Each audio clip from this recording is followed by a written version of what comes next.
how to use the flare tool with the various things such as offsets and colour features in Illustrator. Great, an interesting sort of blurring effect.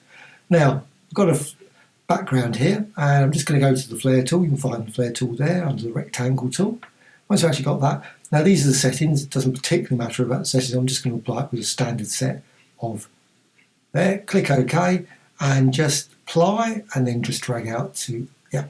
Right, once I've actually got that, what I'm going to go to the properties. Now this is for CC 2019, and I'm just going to offset.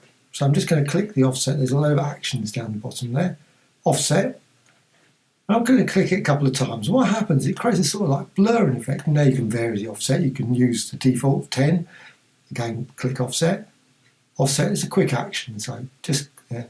And the result, like I say, is a sort of blurry and also obviously brighter effect than before. But you can create a sort of blur out all the lines. You can see the lines subtly.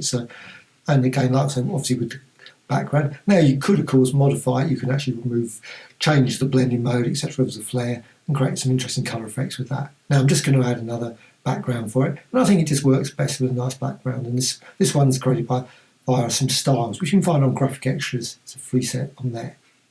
There's the flare tool again. Just apply it there, using exactly the same settings as before. Just drag that out. And again, use the offset.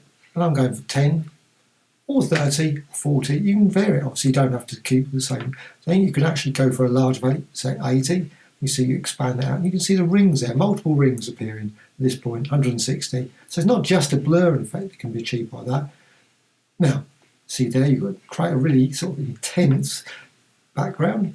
I'm going to select all of that. And what you can do then, via the same panel, properties, you can recolor it. Just click on the recolor.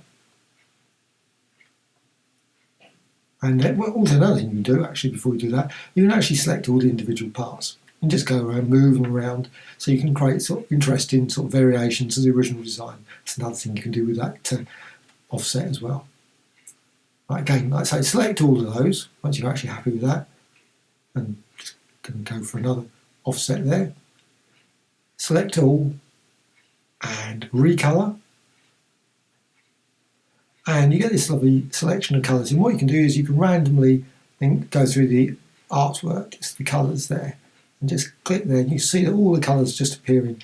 You can create some really interesting backgrounds and sort of flare tool effects using that.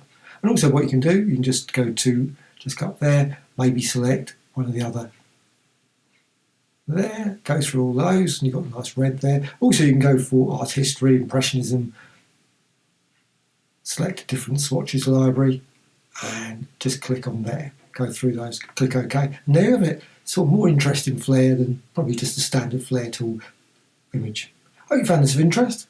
Thank you much.